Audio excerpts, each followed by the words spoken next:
What's up, Cowboys Nation? So this is my first, I guess you would say, car talk with Star. And so car talk, I don't know if I'm officially name it that, but basically this is my video that I'm going to talk about the Jalen Hurts extension and what that extension means for Cowboys Nation and specifically Dak Prescott.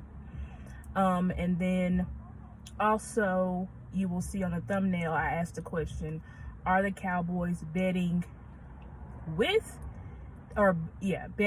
Dak Prescott or betting against him? So let's get into it.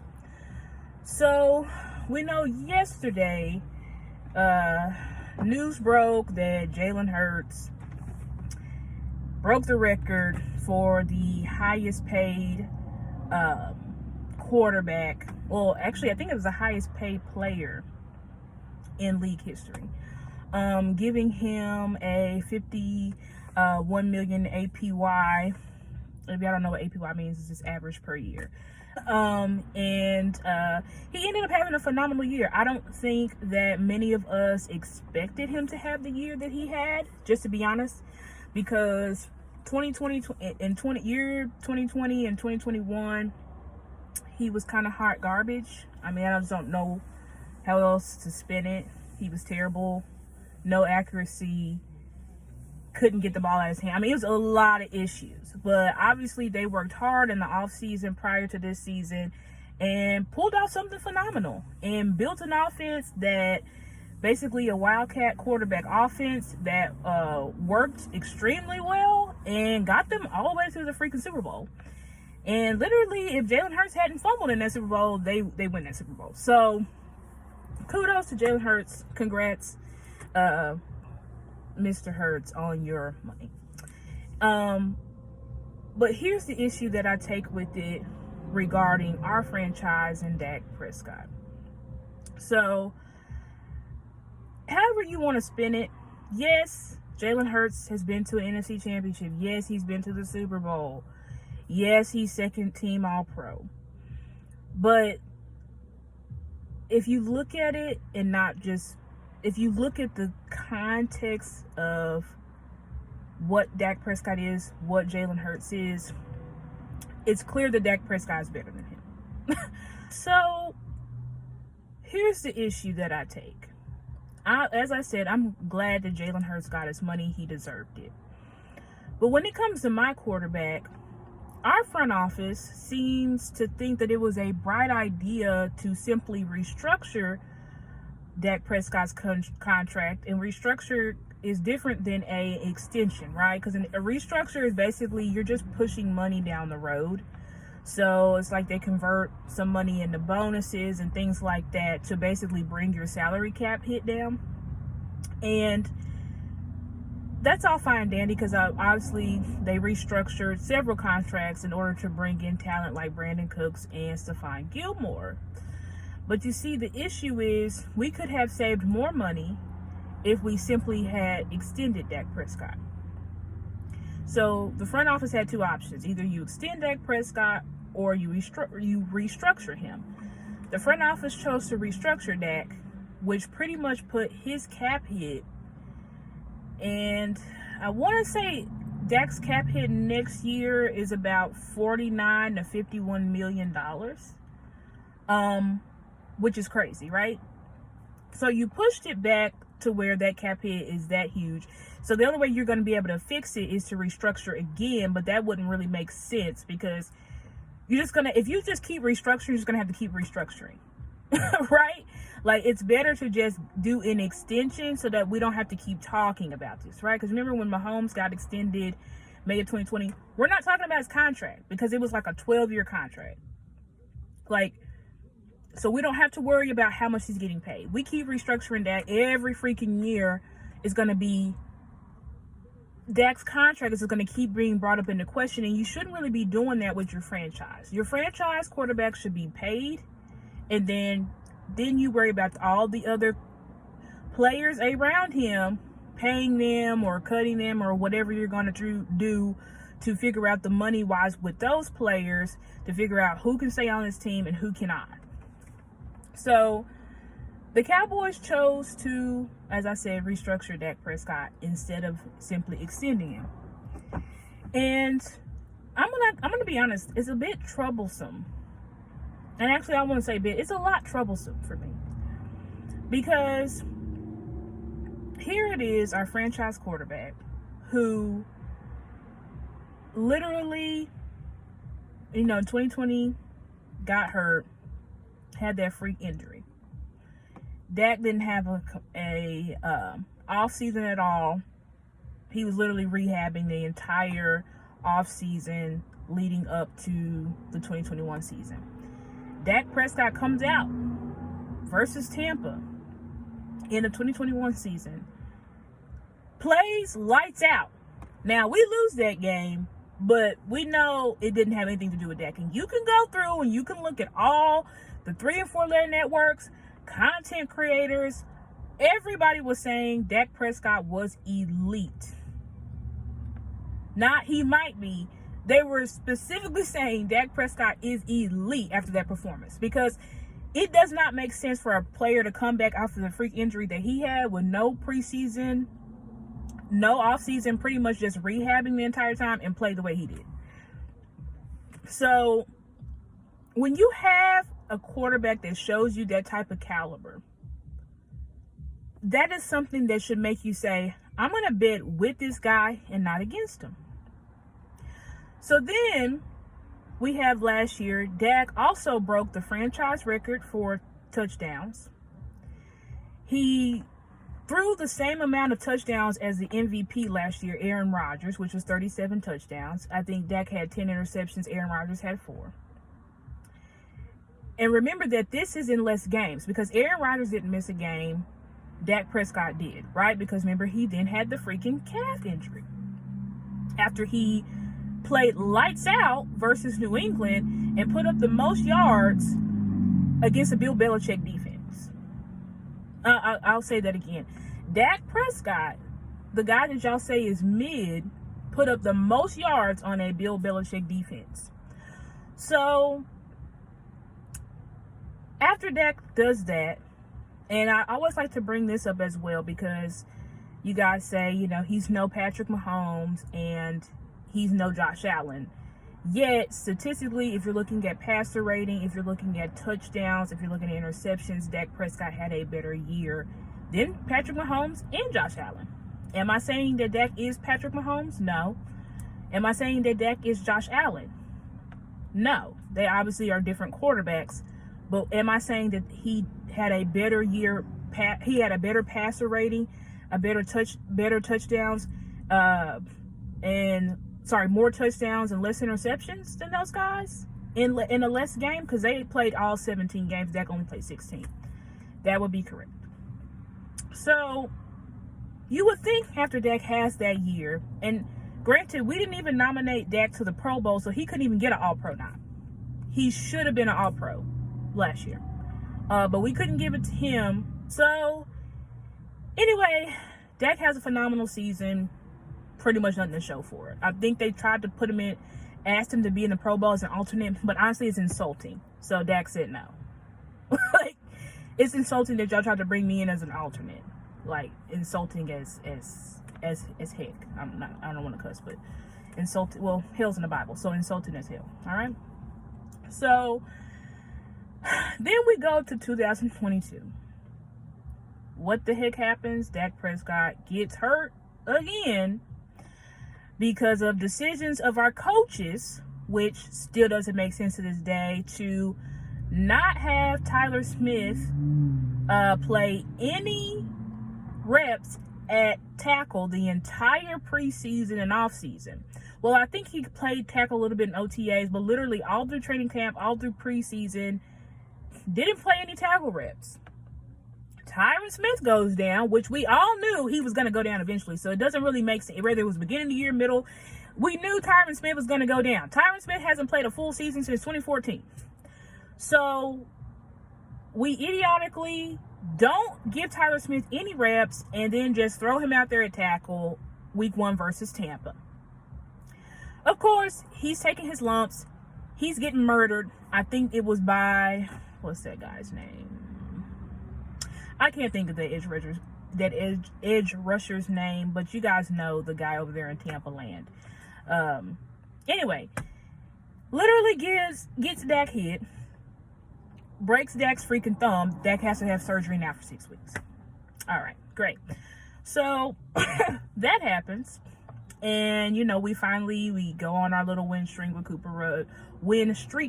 Rush, running the ball, relying on our defense. Great.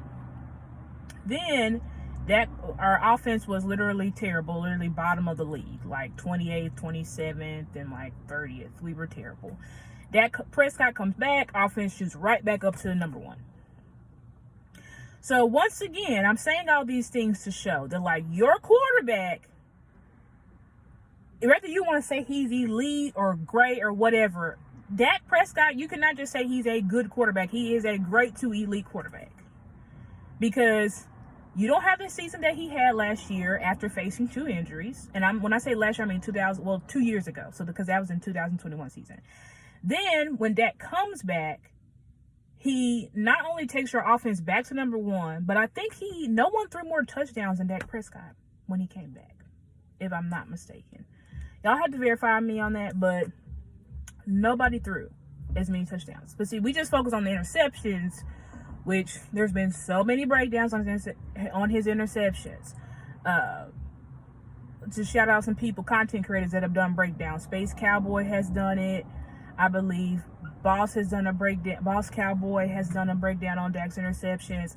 I think Law has. Then we had Mike March break it down. I think even PFF broke it down, or one of those other Blogging with the Boys. Many people have freaking broken down Dak's interceptions. And you would think that if all of these people, not just the content creators, because I know y'all will say that we're caping for Dak because he's our quarterback, but if all these other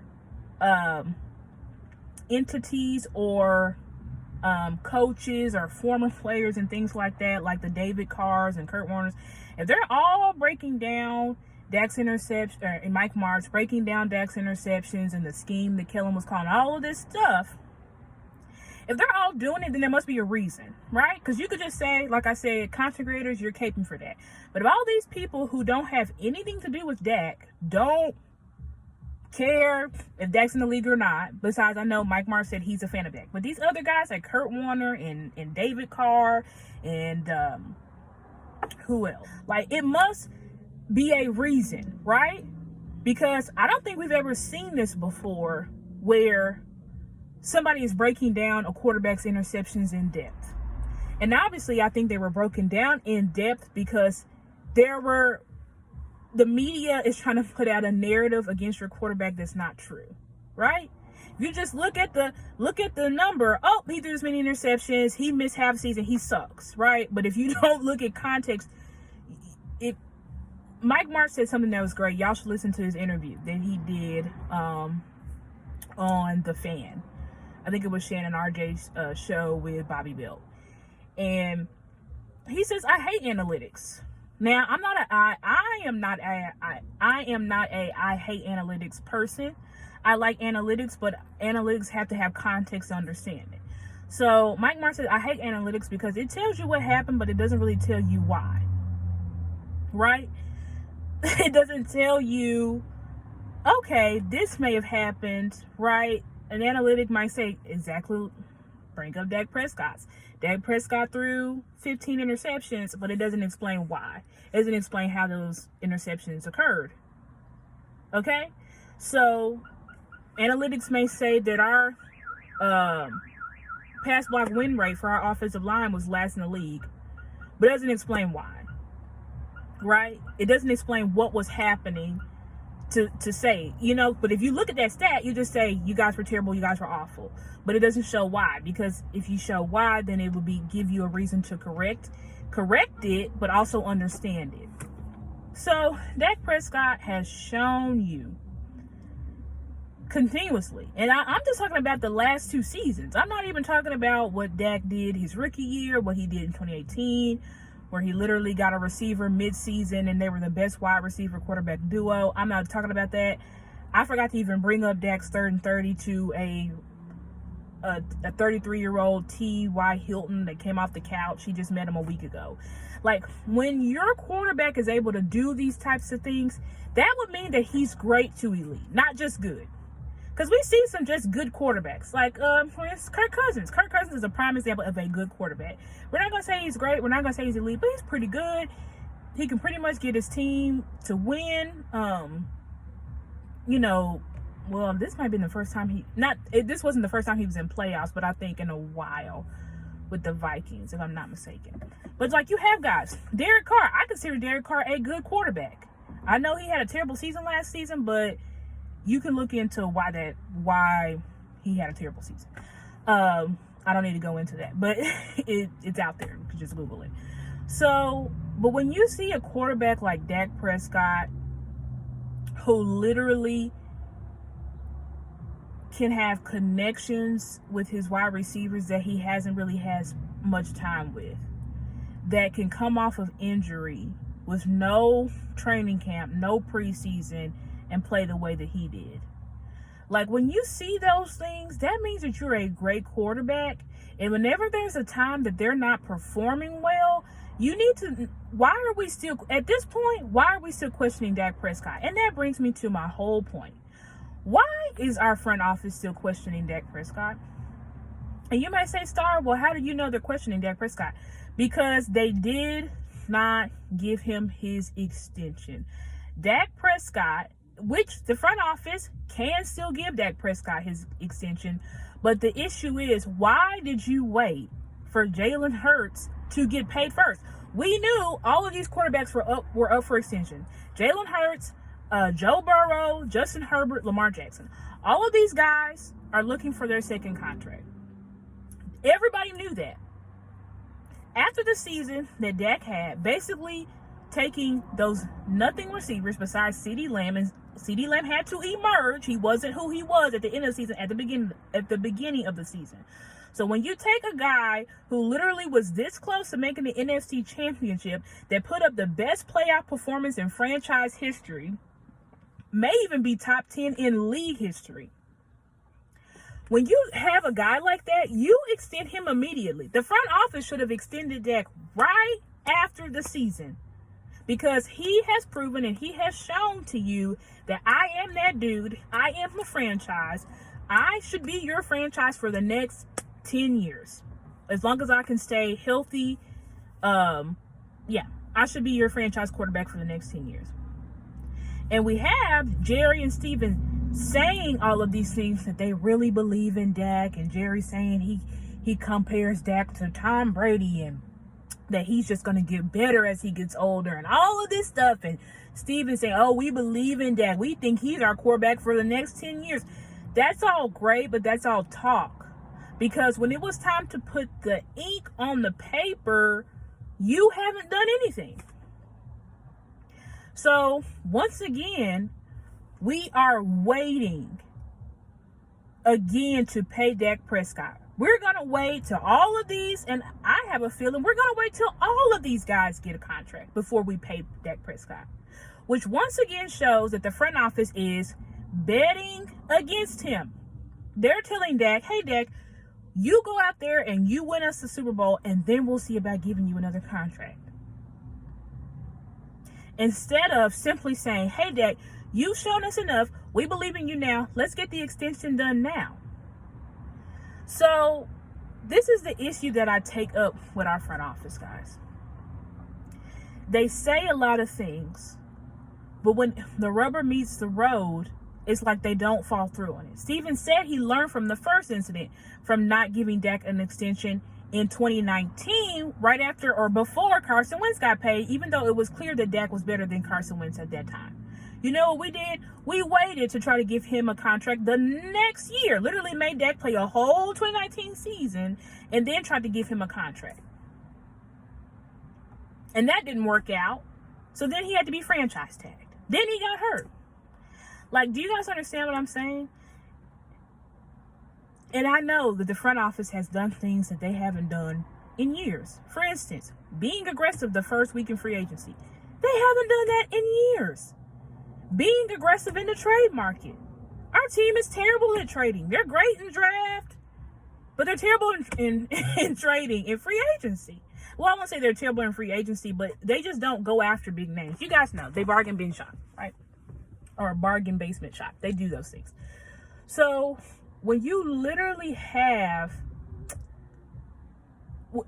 So I get the positivity, and I still am on team positive, right? Because we have done things we haven't done in years. So I'm not saying don't be excited for the next season, Cowboy Nation. And I'm not saying that Jerry and Steven are the exact same as they've always been, because that would be a lie. However, we're still seeing an issue here with these contracts. And honestly, guys, like, I think on Boss's show last night, I said, you know, it seems like it's just specifically with Dak. But honestly, no. Because why isn't Trayvon Diggs extended? This guy was first team All-Pro, tied the league record with Everson Walls of interceptions in a single season. Yet, he's still not paid. Now, even bringing up CeeDee Lamb, which we can wait. We can just give CeeDee Lamb his 5th-year option. We don't have to pay him now. But even after the season that CeeDee Lamb played this year, literally being the only competent wide receiver on our roster, and we're not even in contract talks with him. Then you have Terrence Steele, a diamond in the rough that you found, who was literally an undrafted free agent, who we know he was terrible his rookie year, but rose to form in 2021, was our starter until he went down in 2022. Phenomenal. Literally, arguably our best lineman. Zach Martin said it himself. You can say Zach Martin was just being a good teammate or whatever, but he literally said he's our best lineman. If you looked at what the coaches said about Terrence Steele, they use him as an example. They don't use Zach Martin or Tyron Smith's example when they're going through their team meetings of get off and how to get off the ball. They use Terrence Steele. So when you have a guy like that, you should have been paid him. As soon as he went down and you saw our run game plummet, that was the time to say, you know what, let's go ahead and give this guy a bag, because we don't want to wait till somebody else gets their freaking extension and it's going to drive his price up. But you know what they're saying? Oh, we're going to wait till he gets off of rehab and then we'll maybe talk about it. You see what I'm saying? It's this, what is still messed up about our front office is how we do contracts. We like to play the waiting game instead of showing good faith that we believe in our players. It's like we want the players to, we just keep, even though they've already proved it, it's just like prove it more, because it's like we just don't want to pay these players, and I just don't get it. I don't get why we don't want to pay players who have literally put it all on the line for our team, have played their tails off, have gotten the accolades. CeeDee Lamb was second team All-Pro. Like, what else do these players have to do? The answer is nothing. They don't have to do anything else because they've already proven and shown it. It is the ego of our front office that continues to treat our stars, like they're expendable, and they're not expendable. I tell you one thing, we cannot afford to lose Trayvon Diggs. We can't. We cannot afford, because I love Deron Bland. I'm sure we'll draft another corner. I love Stephon Gilmore, but Trayvon Diggs, his ball handling skills are rare. We haven't had a corner like that since Everson Walls in the 90s. We cannot afford to lose him. We cannot afford to lose Dak Prescott. That was already shown in 2020. That was shown again this past season when Dak went down, how terrible our offense was.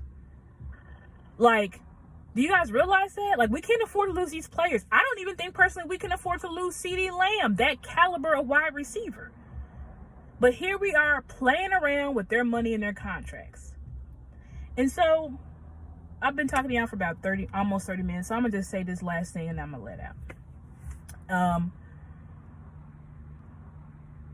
Guys, we need to start some type of campaign. I don't know the pay our players campaign, but I'm tired of the fans being brainwashed to be on the front office's side of delaying paying players or saying that certain players don't deserve money when the players have shown on the field that they do deserve the money.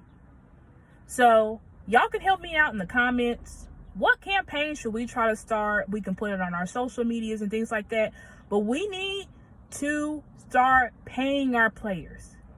Maybe some hashtag extend Dak or hashtag extend Trayvon. Like, we need these things to be put out so the front office knows, hey, we're no longer going to be putting up with y'all treating our players like they're garbage, because they're not. These players are putting it all on the line, season in, season out, to play for America's team, and they should be rewarded for that, not shunned. And I'm gonna leave it at that. Thank you guys for listening to Star Car Talks. And if you guys like this, I will do this more. Sometimes I may do Stars Closet Talks or whatever, just more, not gonna be, I'm not on my laptop or anything, I'm just on my phone talking to you guys. If you like that, please let me know. Please like, share, and subscribe. Like and share this video, and subscribe to my YouTube channel, that is Stargazer Sports. So much for hanging out with me in my car as I'm waiting to get my PlayStation 5 fixed. If y'all guys didn't know, I do game. Y'all can also, I do have a YouTube channel. I don't really go live on there, as like as far as me talking, but I do have a YouTube gaming channel, which is called Sakatsu Gaming, which is SAKATSU and then gaming. So you guys can follow. I play a lot of Madden, but I might, if I get more subscribers on there, I might start doing a little bit of different stuff. I might start talking to you guys and live streaming other games and stuff like that. But okay, love you so much, guys. And until next time, see you later.